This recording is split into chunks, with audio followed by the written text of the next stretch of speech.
Chapter 4 प्राचीन काल में मानसिक उपचार। युगों युगों से हर महाद्वीप, परिवेश और संस्कृति के लोग जानते थे कि कहीं न कहीं पर एक उपचारक शक्ति है जो व्यक्ति की शारीरिक क्षमताओं को दोबारा लौटा सकती है और बीमारी ठीक कर सकती है। वे मानते थे कि यह रहस्यमय शक्ति कुछ विशेष स्थितियों में जागृत की जा सकती है और इसे सही तरीके से जागृत करने पर मानवीय कष्ट कम हो जाता है। सभी देशों का इतिहास इस विश्वास की पुष्टि करता है। दुनिया के शुरुआती इतिहास में मनुष्यों को भले या बुरे के लिए गोपनीय तरीके से प्रभावित करने का ज्ञान, जिसमें बीमारी का उपचार भी शामिल था, पुजारियों और धर्म गुरुओं तक ही सीमित था। यह दावा किया जाता था कि ईश्वर ने उन्हें कुछ विशेष शक्तियां दी हैं, जिनमें उपचारक शक्ति भी शामिल थी। उपचार के तरीके और कर्मकांड दुनिया भर में अलग अलग थे, लेकिन आमतौर पर उनमें ईश्वर की आराधना और चढ़ावा शामिल होता था। इसके अलावा विभिन्न धार्मिक अनुष्ठान भी किए जाते थे, जैसे हाथ पर हाथ रखना और मंत्रों का प्रयोग, तावीज़ों, जंतर, अंगूठियों, स्मृति चिन्हों और तस्वीरों का प्रयोग भी किया जाता था। उदाहरण के लिए प्राचीन मंदिरों में पुजारी रोगियों को नशीले पदार्थ खिलाते थे और उनके मूर्छित हो जाने पर सम्मोहन के सुझाव देते थे। मरीजों को आश्वासन दिया जाता था कि उन्हें नींद में ईश्वर दिखेगा और उनका उपचार हो जाएगा। इस तरह बहुत से रोगी स्वस्थ भी हुए। हिकेट के भक्तों से कहा गया कि वे राल, लोबान और गंध रस को छिपकलियों के साथ मिलाकर दूज के चांद की रोशनी में खुली हवा में कूटे। इस अजीब और रहस्यमय रस्म के बाद वे देवी की प्रार्थना करते थे, अपना बनाया हुआ काढ़ा पीते थे और सो जाते थे। अगर उनकी आस्था दृढ़ होती थी तो उन्हें सपने में देवी नजर आती थी। हालांकि यह अनुष्ठान हमें अजीब, संभवतः अति कल्पनाशील भी लगे, लेकिन इसके बावजूद इससे अक्सर रोग ठीक हो जाते थे। प्राचीन समय के लोगों ने अवचेतन मन की अविश्वसनीय शक्ति के दोहन के कई कारगर तरीके खोज लिए थे, जिनसे वे उपचार करते थे। हालांकि वे जानते थे कि ये तरीके कारगर थे, लेकिन वे यह नहीं जानते थे कि वे कैसे या क्यों कारगर थे। आज हम देख सकते हैं कि वे अवचेतन मन की सशक्त सुझाव देकर उपचार कर रहे थे। धार्मिक अनुष्ठान और काढ़े तथा तावीज़ लोगों की कल्पना पर गहरा असर डालते थे। इनके कारण उनका अवचेतन मन उपचार के प्रबल सुझावों को आसानी से स्वीकार कर लेता था। बहरहाल उपचार का काम मरीज का अवचेतन मन ही करता था। सभी युगों में ऐसा हुआ है कि जहां अधिकृत उपचारक असफल हो गए और मरीजों ने उम्मीद छोड़ दी, वहां अनधिकृत उपचारकों को उल्लेखनीय सफलता मिली है। यह सोचने पर मजबूर करता है, दुनिया के सभी हिस्सों में इन उपचारकों ने ये इलाज कैसे किए? इसका जवाब आसान है। ये उपचार इसलिए हुए क्योंकि रोगी के अंधे विश्वास, ब्लाइंड फेथ, ने उसके अवचेतन मन में निहित उपचारक शक्ति को मुक्त कर दिया। उपचारकों के इलाज और तरीके जितने कल्पनाशील और अजीब होते थे, इस बात की उतनी ही ज्यादा संभावना होती थी कि रोगी यह यकीन कर ले कि इतनी अजीब चीज निश्चित रूप से असाधारण शक्तिशाली होगी। उत्तेजित भावनात्मक अवस्था के कारण उनके लिए चेतन और अवचेतन मन में स्वास्थ्य के सुझाव को स्वीकार करना आसान हो जाता था। इस विषय पर हम अगले अध्याय में और विस्तार से बात करेंगे। अवचेतन शक्तियों के प्रयोग पर बाइबल के प्रसंग। जिन भी चीजों की आप इच्छा करते हैं, प्रार्थना करते हैं, समय या विश्वास करें कि आपको वे मिल रही है और वे आपको मिल जाएगी। इस वाक्य को दोबारा पढ़ें और कॉल टेंस के फर्क पर गौर करें। विश्वास, बिलीव, और मिल रही है, रिसीव, वर्तमान काल में है, लेकिन मिल जाएगी, शैल हैव, भविष्य काल में है। प्रेरित लेखक हमें व्याकरण के इस छोटे से अंतर से बहुत ही महत्वपूर्ण बात बता रहा है। अगर हम इस तथ्य को सच मान लेते हैं और स्वीकार कर लेते हैं कि हमारी इच्छा वर्तमान में ही पूरी हो चुकी है, तो यह भविष्य में अवश्य पूरी होगी। इस तकनीक की सफलता इस विश्वास में निहित है कि विचार या तस्वीर मन में वास्तविकता का रूप ले चुकी है। मस्तिष्क के क्षेत्र में किसी चीज को साकार करने के लिए इसे सचमुच मौजूद मानना होगा। ये गूढ़ शब्द विचार की रचनात्मक शक्ति के प्रयोग द्वारा अवचेतन पर अपनी मनचाही चीज की छाप छोड़ने का संक्षिप्त और विशिष्ट तरीका सुझाते हैं। आपका विचार, योजना या उद्देश्य अपने स्तर पर उतना ही वास्तविक है जितना कि आपका हाथ या हृदय। बाइबल की इस तकनीक का पालन करने पर आप अपने मन से परिस्थितियों या किसी भी ऐसी चीज के सारे विचार बिल्कुल खत्म कर देते हैं जिससे नकारात्मक परिणाम मिल सकता हो। आप अपने मन में एक बीज अवधारणा बो रहे हैं जिसे अगर आप ज्यों का त्यों छोड़ दे तो यह हमेशा बाहरी फल में अंकुरित होगा। ईसा मसीह जिस महत्वपूर्ण नींव पर जोर देते थे वह थी आस्था। आप बाइबल में यह बात बार बार पढ़ते हैं, आपकी आस्था के अनुसार आपको दिया जाएगा। अगर आप जमीन में निश्चित प्रकार के बीज बोते हैं तो आप आस्था रखें कि आपको उसी चीज का फल मिलेगा जिसका बीज आपने बोया है। यह बीजों का तरीका है। विकास तथा कृषि के नियमों के आधार पर आप जानते हैं कि आपको बीज का वही फल मिलेगा। बाइबल में जिस आस्था का वर्णन है वह सोचने का एक तरीका है, मानसिक नजरिया है, आंतरिक निश्चय है। आप जानते हैं कि जिस विचार को आप चेतन मन में पूरी तरह स्वीकार कर लेते हैं वह आपके अवचेतन मन में साकार और प्रकट होगा।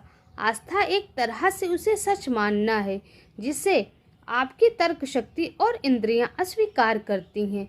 यह अपने छोटे तार्किक विश्लेषणात्मक चेतन मन की बात सुनने से इनकार करना है।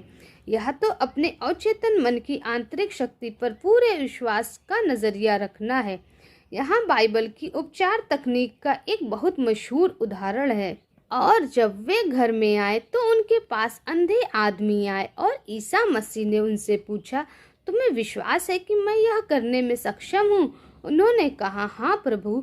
फिर उन्होंने उन अंधों की आंखें छूकर कहा, तुम्हारी आस्था के अनुरूप तुम्हें मिले, और उनकी आंखें खुल गई। और ईसा मसीह ने उन्हें सख्त हिदायत दी कि यह बात किसी को पता नहीं चलनी चाहिए, तुम्हारी आस्था के अनुरूप तुम्हें मिले।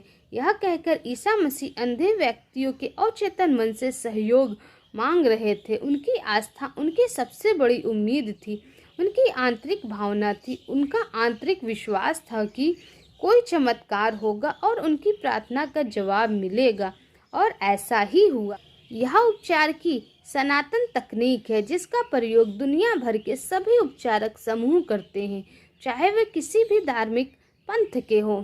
यह बात किसी को पता नहीं चलनी चाहिए। यह कहकर ईसा मसीह ठीक हुए रोगियों को प्रेरित कर रहे थे कि वे अपने उपचार के बारे में किसी को न बताएं। अगर रोगी लोगों को बताते तो अविश्वास करने वाले लोग संदेह करते और अपमानजनक आलोचना करके उन्हें सताते। इससे वे लाभ कम भी हो सकते थे जो ईसा मसीह के हाथ से उन्हें मिले थे, क्योंकि इससे उनके अवचेतन मन में डर, शंका और तनाव के विचार भर जाते। अधिकार और शक्ति के साथ उन्होंने गंदी आत्माओं को आदेश दिया और वे बाहर आ गईं। जब रोगी ईसा मसीह के पास ठीक होने आए तो उनका उपचार उनकी आस्था और ईसा मसीह की अवचेतन मन की उपचारक शक्ति की समझ से हो गया। ईसा मसीह ने जो भी आदेश दिया अंदर से उसे सच माना। वे और मदद मांग रहे लोग एक ही शाश्वत कल्पनावादी मस्तिष्क में थे। ईसा मसीह के अंदरूनी ज्ञान और उपचारक शक्ति के विश्वास ने रोगियों के अवचेतन के नकारात्मक विनाशक स्वरूप को बदल दिया। आंतरिक मानसिक बदलाव के परिणाम स्वरूप उपचार अपने आप हो गया। उनका आदेश मरीजों के अवचेतन मन से किया गया आग्रह था। साथ ही उन्होंने अधिकार के साथ इसलिए बोला था क्योंकि वे जानते थे कि अवचेतन मन तभी प्रतिक्रिया करेगा। अवचेतन मन की प्रतिक्रिया के बारे में वे जागरूक थे और उन्हें इस पर पूरा भरोसा था। दुनिया के विभिन्न धर्म स्थलों में चमत्कार। हर महाद्वीप, हर देश में ऐसे धर्म स्थल है जहां रोगियों का इलाज उपचार किया जाता है। कुछ दुनिया भर में मशहूर हैं, बाकी का पता सिर्फ आसपास के लोगों को है। चाहे वे मशहूर हो या ना हो। इन धर्म स्थलों पर जो उपचार होता है वह अवचेतन मन की शक्तियों से ही होता है। मैंने जापान के कई मशहूर धर्म स्थलों की यात्रा की है। डाइबुट्स का धर्म स्थल दुनिया भर में मशहूर है। इसका मुख्य आकर्षण बुद्ध की कांसे की विशाल प्रतिमा है जो 42 फुट ऊंची है। इसमें बुद्ध हाथ बांधे बैठे हैं और उनका सिर गहन चिंतन में आनंद की मुद्रा में झुका है। यहाँ मैंने देखा कि युवा और प्रौढ़ मूर्ति के पैरों पर चढ़ावा चढ़ा रहे थे। पैसे, फल, चावल और संतरे चढ़ाए जा रहे थे। मोमबत्तियां जलाई जा रही थी, अगरबत्तियां जलाई जा रही थी और मनौतियां की जा रही थी। मैंने एक युवा लड़की की प्रार्थना सुनी जिसने नीचे झुककर 2 संतरे चढ़ा दिए। वह बुद्ध को अपनी आवाज़ लौटाने के लिए धन्यवाद दे रही थी। उसकी आवाज़ चली गई थी, लेकिन धर्मस्थल पर आने के बाद आवाज़ लौट आई। उसके मन में आस्था थी कि बुद्ध उसकी आवाज़ लौटा देंगे, बशर्ते वह निश्चित अनुष्ठान करे, उपवास करे और चढ़ावा चढ़ाए। उसकी उम्मीद और विश्वास प्रबल थे। परिणाम यह हुआ कि उसका मस्तिष्क आस्था के बिंदु तक पहुंच गया। उसके अवचेतन मन ने उसके विश्वास पर प्रतिक्रिया करते हुए उसकी आवाज़ ठीक कर दी। कल्पना और अंधे विश्वास की शक्ति इतनी प्रबल है कि इसे नज़रअंदाज नहीं किया जा सकता। इसका एक अद्भुत उदाहरण मेरे एक रिश्तेदार का है जो पर्थ, पश्चिमी ऑस्ट्रेलिया में रहते थे। उन्हें टीबी हो गई थी और उनके फेफड़े बुरी तरह खराब हो गए थे। उनके बेटे ने अपने पिता की मदद करने का फैसला किया। उसने अपने पिता के घर जाकर बताया कि वो हाल ही में अजीब शक्तियों वाले एक घुमंतु सन्यासी से मिला था। यह सन्यासी यूरोप के एक बहुत मशहूर उपचारक धर्म स्थल पर काफ़ी समय रहने के बाद लौटा था।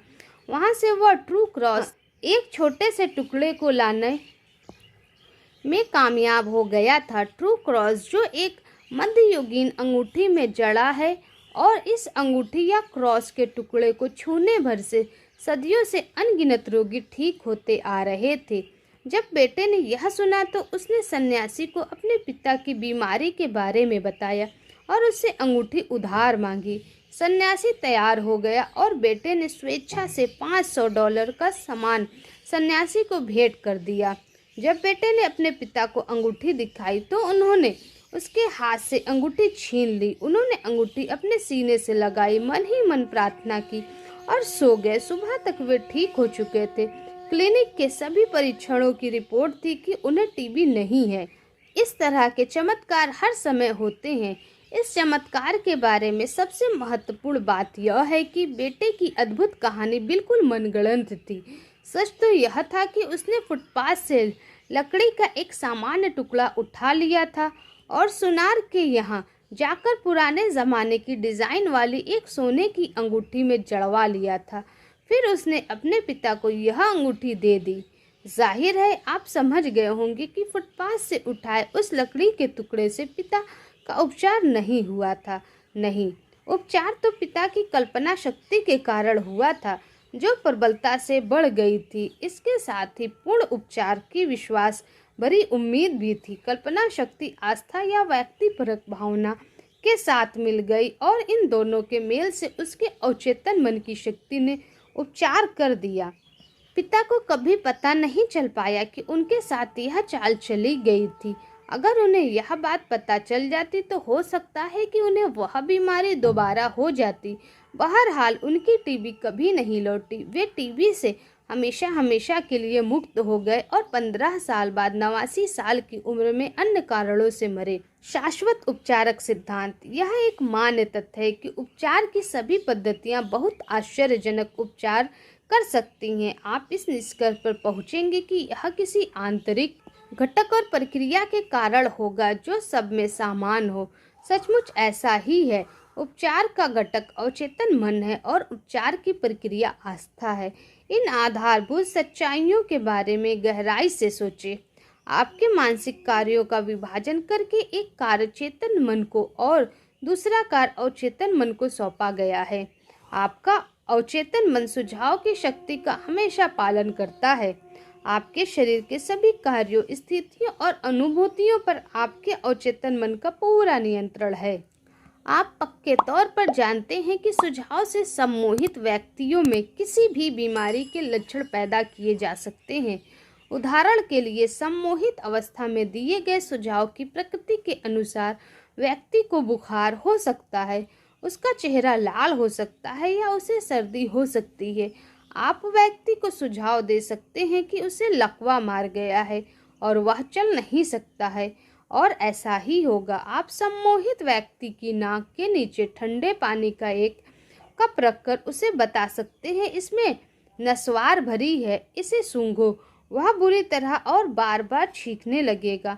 आपको क्या लगता है, छींक किस कारण आई? पानी के कारण या सुझाव के कारण? अगर कोई आपको बताता है कि उसे घास से एलर्जी है, तो आप सम्मोहित अवस्था में उसकी नाक के सामने कोई कागज का फूल या खाली ग्लास रखकर उससे कह सकते हैं कि यह घास है, उसमें एलर्जी के सामान्य लक्षण प्रकट हो जाएंगे। इससे हमें यह पता चलता है कि शारीरिक लक्षण अवचेतन मन के कारण पैदा हुए थे। इन लक्षणों का इलाज भी अवचेतन मन में ही होता है।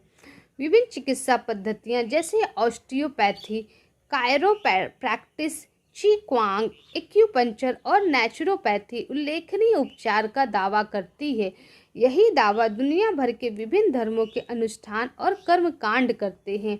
यह स्पष्ट है कि ये सभी उपचार अवचेतन मन द्वारा किए जाते हैं, जो एकमात्र उपचारक है।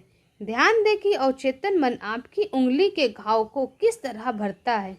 यह जानता है कि इसे कैसे करना है। डॉक्टर घाव पर पट्टी बांधकर कहता है, प्रकृति इसे ठीक कर देगी, लेकिन प्रकृति और कुछ नहीं बल्कि प्रकृति नियम का दूसरा नाम है, जो अवचेतन मन का नियम है। आत्मरक्षा की सहज भावना प्रकृति का पहला नियम है और आत्मरक्षा अवचेतन मन का सबसे प्रमुख काम है। आपकी सबसे प्रबल सहज भावना सबसे सशक्त आत्म सुझाव है। बहुत अलग सिद्धांत।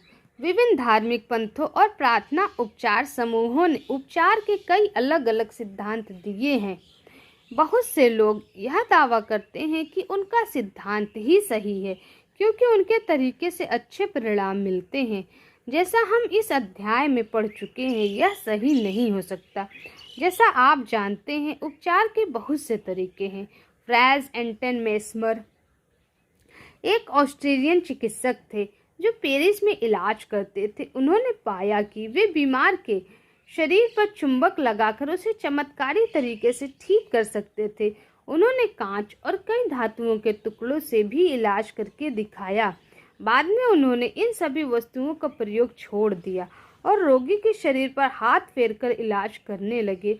उनका दावा था कि उनके उपचार का असली स्रोत प्राणी चुंबकीयता, एनिमल मैग्नेटिज्म था। उनका सिद्धांत था कि उपचारक के हाथ से रहस्यमयी चुंबकीय ऊर्जा प्रवाहित होकर रोगी के शरीर में पहुंच जाती है। मेस्मर ने उपचार के इस तरीके को मेस्मेरिज्म नाम दिया। आज हम इसे सम्मोहन के नाम से जानते हैं। मेस्मर की सफलता से जलने वाले दूसरे डॉक्टरों का दावा था कि सिर्फ सुझाव देकर ही उन्होंने अपने सभी उपचार किए थे। बहरहाल, जब दबाव देकर पूछा गया तो डॉक्टरों को मानना पड़ा कि वे यह नहीं जानते थे कि सुझाव की शक्ति से इतने अद्भुत परिणाम कैसे मिले। ये सभी समूह मनोविश्लेषक, मनोवैज्ञानिक, ऑस्टियोपैथ्स, कायरोप्रैक्टिस उपचारक और हर तरह के धार्मिक समूह एक ही शाश्वत सिद्धांत का प्रयोग कर रहे हैं जो अवचेतन मन में मौजूद है। हर व्यक्ति यह दावा कर सकता है कि उपचार उनके सिद्धांत के कारण हुआ, लेकिन सच्चाई कोसों दूर है। सभी प्रकार की उपचार की प्रक्रिया एक निश्चित सकारात्मक मानसिक नजरिया है, एक अंदरूनी नजरिया या सोचने का तरीका है जिसे आस्था कहा जाता है। उपचार विश्वासपूर्ण उम्मीद के कारण होता है जो अवचेतन मन को सशक्त सुझाव देती है। इसी से उपचारक शक्ति मुक्त होती है। एक व्यक्ति जिस तरीके से ठीक होता है, दूसरा भी उसी तरीके से ठीक होता है। हाँ, यह हो सकता है कि दोनों के सिद्धांत या तरीके भिन्न हो, लेकिन उपचार की प्रक्रिया एक ही है और वह है विश्वास। सिर्फ एक ही उपचारक शक्ति है। आपका अवचेतन मन। आप अपना मनपसंद सिद्धांत, विश्वास और तरीका चुन ले। आप विश्वास रखें। अगर आपको विश्वास है तो आपको परिणाम अवश्य मिलेंगे। पैरासेल्स के विचार। फिलिप्स पैरासेल्स 1493 से 1541 एक मशहूर स्विस अल्केमिस्ट, कीमियागर और चिकित्सक थे। वे अपने ज़माने के मशहूर उपचारक थे। उन्होंने एक बात कही थी जो आज वैज्ञानिक रूप से प्रमाणित तथ्य है। आपकी आस्था की वस्तु सच्ची हो या झूठी, आपको परिणाम समान ही मिलेंगे। अगर मैं सेंट पीटर की प्रतिमा पर उतना ही विश्वास करता हूँ जितना कि स्वयं सेंट पीटर में करता हूँ, तो मुझे वही परिणाम मिलेंगे जो मुझे सेंट पीटर से मिलते। यह अंधविश्वास है। बहरहाल आस्था चमत्कार करती है और आस्था सच्ची हो या झूठी, यह हमेशा वही चमत्कार करेगी। पैरासेल्स के विचारों को 16वीं सदी में इतालवी दार्शनिक पिएत्रो पोम्पोनेजी ने दोहराया। उन्होंने लिखा था, हम आसानी से उन अद्भुत परिस्थितियों की कल्पना कर सकते हैं जो आत्मविश्वास और कल्पना से उत्पन्न हो सकती है, खासकर जब ये दोनों ही चीज़ें रोगी और उसे प्रभावित करने वाले के बीच प्रवाहित हो। निश्चित स्मृति चिन्हों के प्रभाव से होने वाले उपचार उनकी कल्पना और आत्मविश्वास के प्रभाव हैं।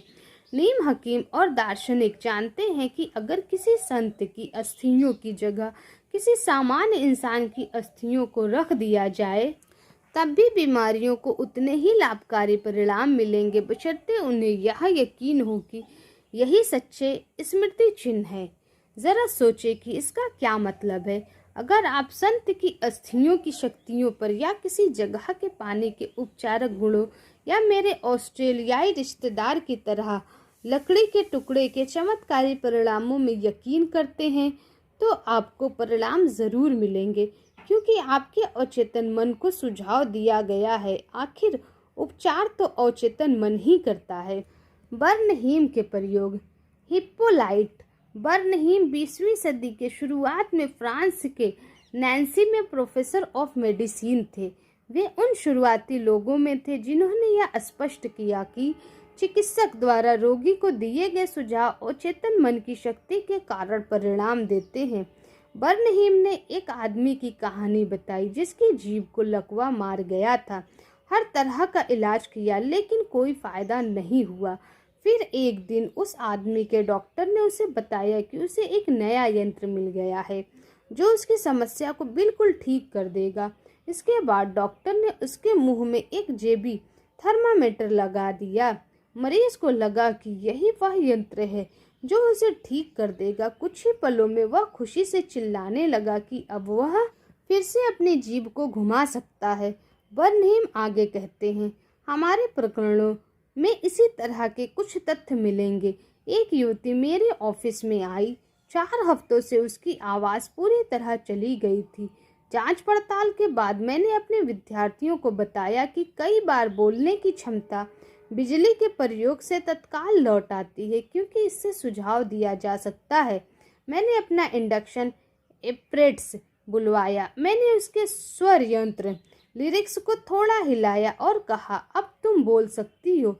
एक ही पल में मैंने उसे ए बुलवा लिया, फिर बी और फिर मारिया। वह स्पष्टता से बोलती रही। उसकी आवाज़ दोबारा लौट आई। यहाँ बर्नहीम आस्था की शक्ति और रोगी की आशा के बारे में बता रहे हैं, जिसने अवचेतन मन को सशक्त सुझाव दिया। सुझाव से फोड़े उत्पन्न करना। बर्नहीम बताते हैं कि उन्होंने एक मरीज की पीठ पर डाक टिकट चिपकाकर उससे सुझाव दिया कि उसे फोड़ा हो गया है। इस तरह की प्रदर्शनी की पुष्टि दुनिया के कई हिस्सों में कई डॉक्टरों के प्रयोगों और अनुभवों में हुई। प्रमाणों को देखते हुए शंका की कोई गुंजाइश नहीं है कि मौखिक सुझाव देकर रोगियों के शरीर में संरचनात्मक परिवर्तन किए जा सकते हैं। खून निकलने का कारण।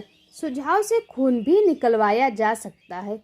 इसे प्रदर्शित करते हुए डॉक्टर एम्बूरे ने एक व्यक्ति पर सम्मोहन करके उसे यह सुझाव दिया, आज दोपहर 4 बजे तुम मेरे ऑफिस में आओगे, इस कुर्सी पर बैठोगे और सीने पर हाथ बांध लोगे।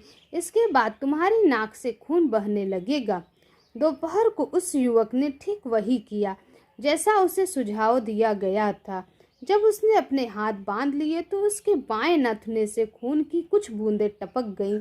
एक और मौके पर बूढ़े ने एक रोगी को सम्मोहित करके उसका नाम उसकी बाह पर एक औजार की भोंतरी नोक से लिख दिया। फिर बूढ़े ने कहा, आज दोपहर 4 बजे तुम सो जाओगे। मेरी खिंची लाइनों पर तुम्हारे हाथ से खून निकलेगा, जिससे तुम्हारा नाम हाथ पर उभर आएगा। उस दोपहर रोगी पर नजर रखी गई। 4 बजे वह सो गया। उसकी बाईं बाह पर अक्षर चमकने लगे और कई जगहों पर खून की बूंदें भी दिखने लगी। हालांकि अक्षर धीरे धीरे मिट गए, लेकिन 3 महीने बाद भी वे धुंधले दिख रहे थे। ये तथ्य पहले बताई गई 2 आधारभूत मान्यताओं को सही साबित करते हैं। अवचेतन मन हमेशा सुझाव की शक्ति का पालन करता है और शरीर के कार्यों, अनुभूतियों और स्थितियों पर पूरा नियंत्रण करता है। पूर्व में बताए गए सभी उदाहरण बताते हैं कि नाटकीय तरीके से दिए गए सुझाव बहुत असमान स्थितियों को प्रेरित कर सकते हैं। ये इस बात का सबूत है कि व्यक्ति अपने दिल और चेतन मन में जैसा सोचता है वह वैसा ही बन जाता है। याद रखने लायक विचार। खुद को बार बार याद दिलाएं कि उपचारक शक्ति आपके अवचेतन मन में है। जान लें कि आस्था जमीन में बोए बीज की तरह है।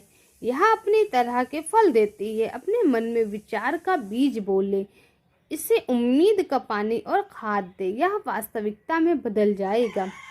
किसी पुस्तक, नए आविष्कार या नाटक का विचार आपके मस्तिष्क में हकीकत है, इसलिए आप इस बात पर यकीन कर सकते हैं कि यह इस समय आपके पास है। अपने विचार, योजना या आविष्कार की वास्तविकता पर यकीन करें। जब आप ऐसा करेंगे तो यह प्रकट हो जाएगा। किसी और के लिए प्रार्थना करते समय यह जान ले कि पूर्णतया सुंदरता और आदर्श का आपका आंतरिक ज्ञान किसी दूसरे के अवचेतन मन के नकारात्मक स्वरूप को बदल सकता है तथा अद्भुत परिणाम दे सकता है।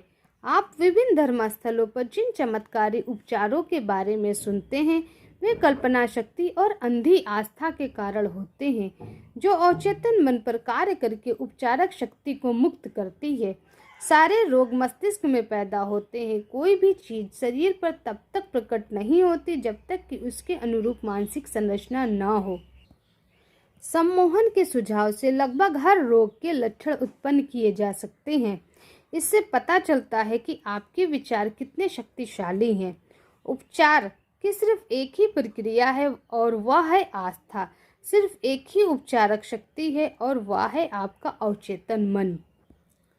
चाहे आपकी आस्था की वस्तु सच्ची हो या झूठी, आपको परिणाम मिलेंगे। आपका अवचेतन मन आपके मस्तिष्क के विचार पर प्रतिक्रिया करता है।